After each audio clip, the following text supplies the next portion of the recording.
उसे भंडारा पाना चाहिए कि नहीं, ऐसा लिखना चाहिए।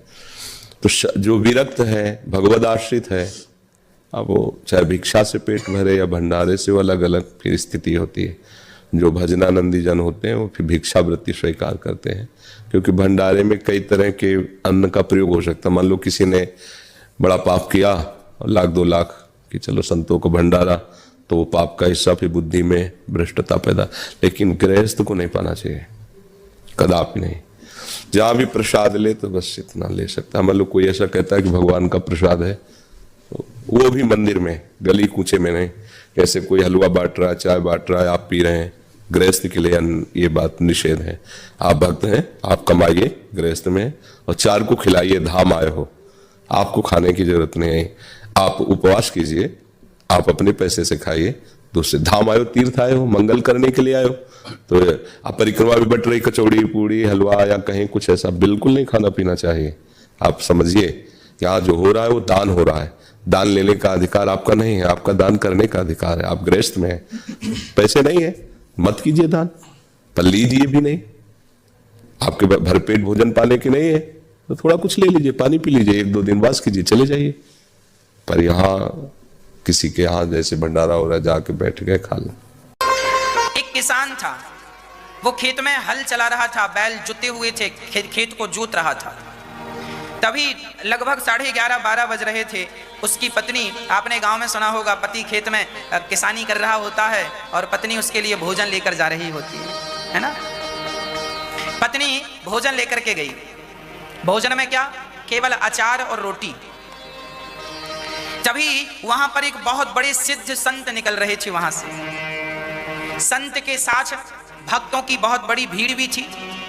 संत ने उस किसान और उस किसान की पत्नी को देखकर संत रुक गए और संत जाकर खेत में उस किसान के पास बैठ गए।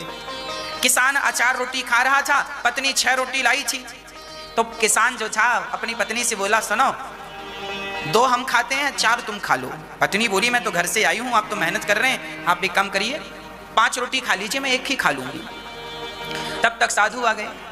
साधु आए तो किसान ने खड़े होकर संत जी को बिठाया अपनी आसंदी। महाराज, खेत है, कहाँ बिठाऊं, ज्यादा सेवा नहीं, आप यहीं बैठिए और मेरी पत्नी अचार रोटी लाई है, आप ये अचार रोटी खा लीजिए। संत के सामने एक पत्तल पर किसान ने अचार और रोटी रख दी और संत बड़ी प्रसन्नता से किसान और किसान की पत्नी की ओर देख रहे हैं और बड़ी प्रसन्नता से संत ने किसान ने 6 रोटी संत को दे दी। किसान ने कि आप खा लीजिए, अतिथि देवो भव, हम तो फिर खा लेंगे।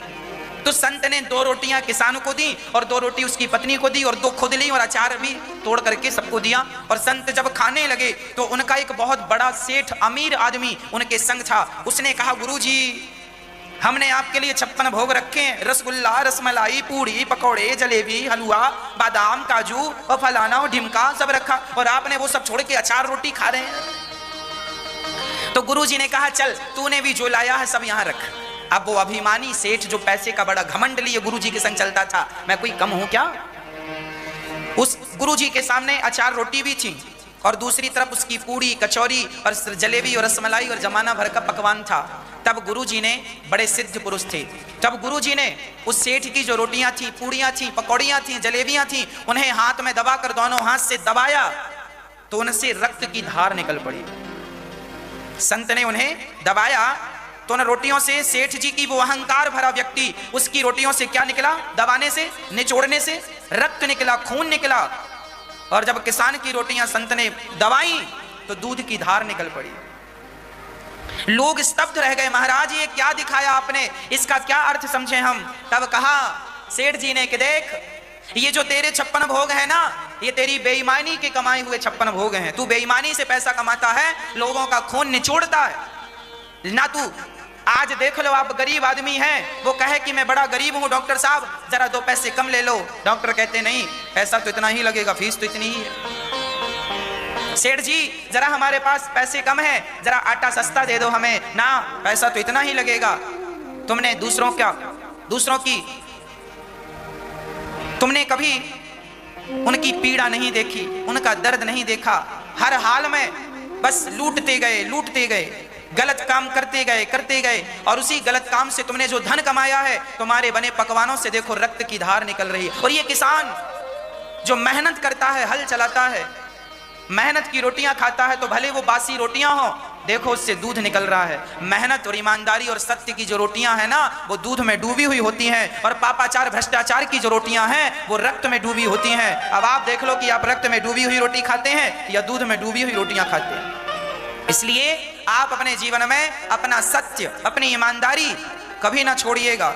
सत्य को जाने मत दीजिएगा। जमाना झूठ बोल रहा है, बोलने दीजिए। जमाना गलत कर रहा है, करने दीजिए। पर आप अपने बच्चों को, आप अपने आप को यही शिक्षा दीजिए कि हमें सदा सत्य के मार्ग पर चलना है। हमें नहीं खाना ज्यादा 56 भोग, हम दाल रोटी नमक रोटी खा लेंगे, पर ईमानदारी से, बिना किसी का दिल दुखाए।